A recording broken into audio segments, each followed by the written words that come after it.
welcome back to the Authentic Kitchen. We're going to be cooking again today.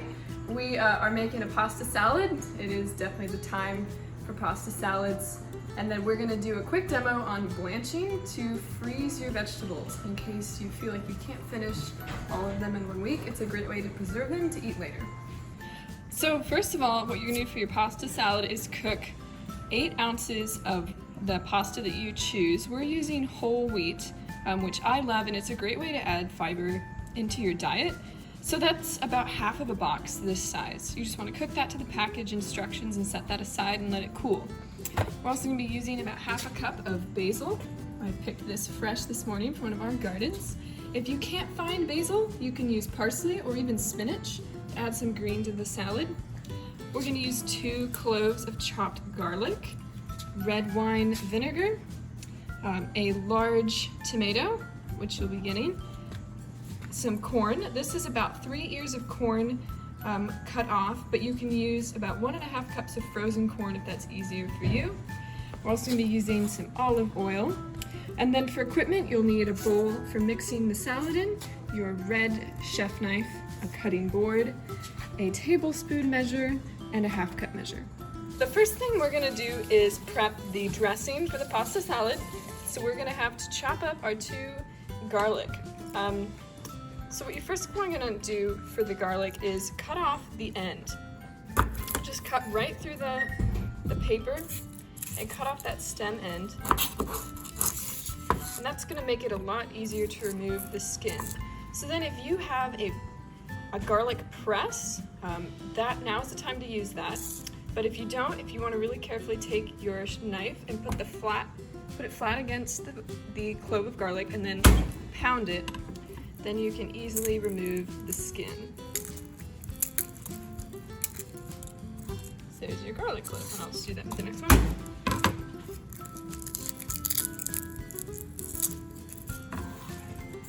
Okay, so once you have your 2 cloves, we're going to dice these pretty fine. So there's a lot of different ways that people like to dice garlic, but if you just coarsely cut it up,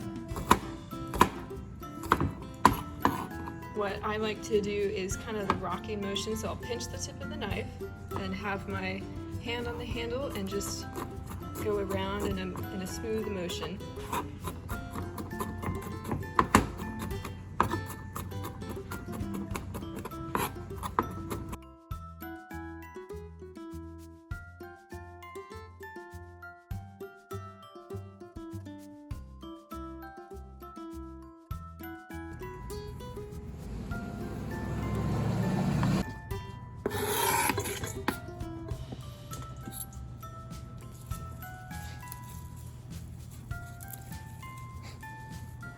So when you are chopping basil is a very delicate herb, and if you chop it too much, it'll turn really brown and discolored.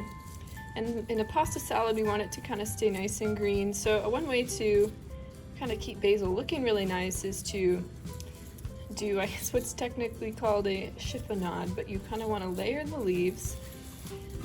And if they're really big, you just roll them up, and you're going to do kind of larger strips. You just don't want to cut the basil too fine. It's also nice to have a bigger chunk of basil in a pasta salad. If you want to do it once the other way, you can go ahead and do that, but they're still nice and big. Then we're going to do 4 tablespoons of olive oil into the dressing.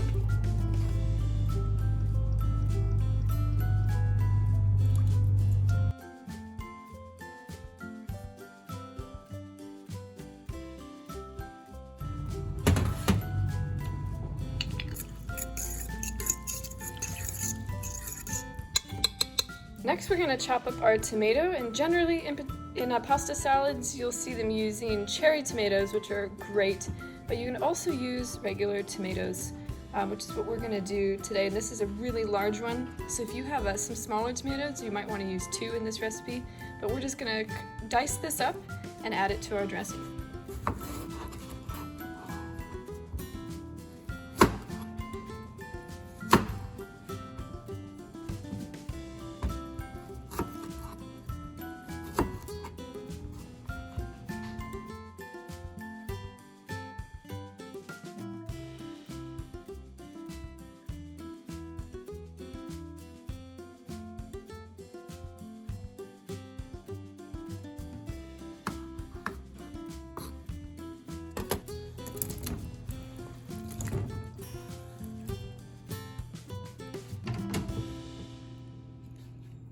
one of the final steps is to take our corn and cook that in the skillet just to get it nice and warm.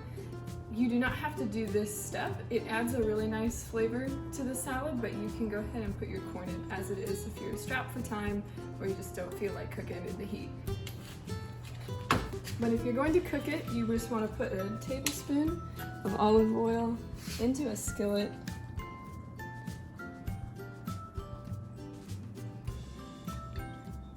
And heat that over medium heat until it's shimmering.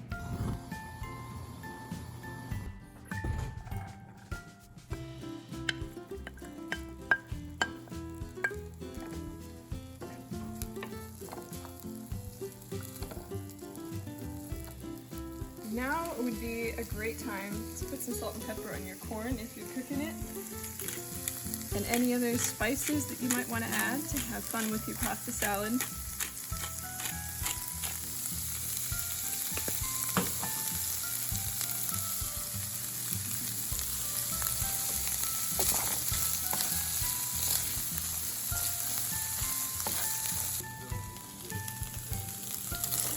So our corn is done cooking, and we just turn up the heat, and we're going to let that cool down just a little bit. So we'll put it in a bowl so it's not too hot when we put it in the salad. Okay, so now we're ready to finish assembling the salad. Our corn is in a bowl and it's been cooling down.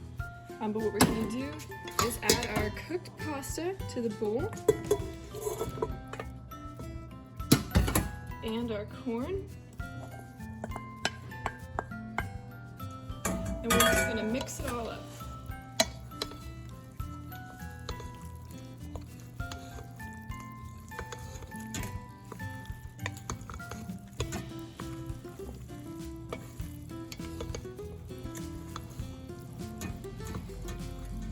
And then you can put some salt and pepper on it to taste, and it's ready to eat.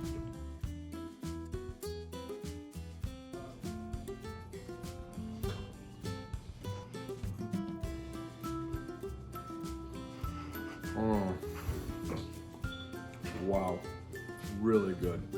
So just a quick note on the end for pasta salad. This is a really great dish to be creative with. I know that sometimes if you don't have what's in the recipe, just kind of look around what you have and throw some things in there that you might not normally think of, but try and make it your own. You can throw all kinds of vegetables in there, different kinds and shapes of pasta. You could make gluten-free pasta, whole wheat pasta like we did today. You can throw some cheese in. If you're a meat eater, you can throw in some diced chicken or some other proteins of your choice. Just get really creative, use those fresh herbs and those fresh greens from your garden, and have fun making your own pasta salad combos. So next we're going to talk about preserving some of your vegetables. I know in the summer there's a lot of fresh seasonal produce that we maybe can't eat all at one time. So a great way to preserve some of your food is freezing. But when it comes to fresh fruits and vegetables, you have to do a step first before you freeze called blanching, and that's what we're going to demo today. So I have here about a pound of Swiss chard that I want to freeze. So for blanching, you're just going to need your vegetable chopped up into relatively small pieces. You're going to need a bucket or a bowl of ice water or really, really cold water. You're going to need a bag to put it in the freezer, or a container, something like that, and then some boiling water, which we have started here. So blanching is a really important step when you're freezing fruits and vegetables, and it does several things that are really beneficial. First, it's going to preserve that color by inactivating enzymes that cause browning. And it's also going to preserve a lot of flavor and the texture of the vegetables. And the way blanching works is you're taking your raw vegetable, putting it in boiling water for maybe 2 minutes, so heating it up really rapidly, then you're going to plunge it into ice water to stop the cooking process very quickly. Then you can put it in your container, put it in the freezer, and hopefully it will come out whenever you want to use it pretty green, pretty fresh, and still having that great texture and flavor that you expect from fresh veg. So the first step, we're just going to take your vegetables and put them into the boiling water really carefully.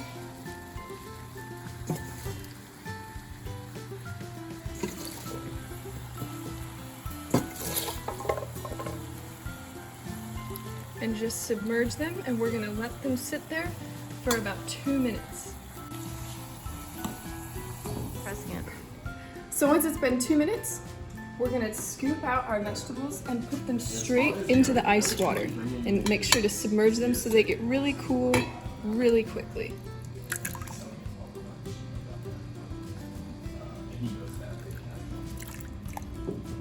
We're gonna let these sit in the ice water for another 2 minutes until they're completely cool. Okay, so now that they're all nice and cool, we're gonna bring them over to the sink and strain all the water out.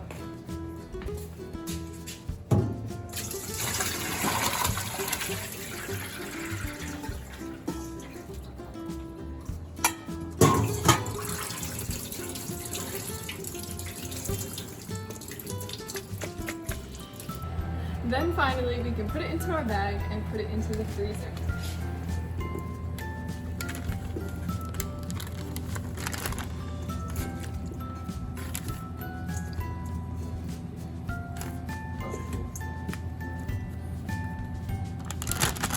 And when you close the bag, just make sure you squeeze all of the air out of it.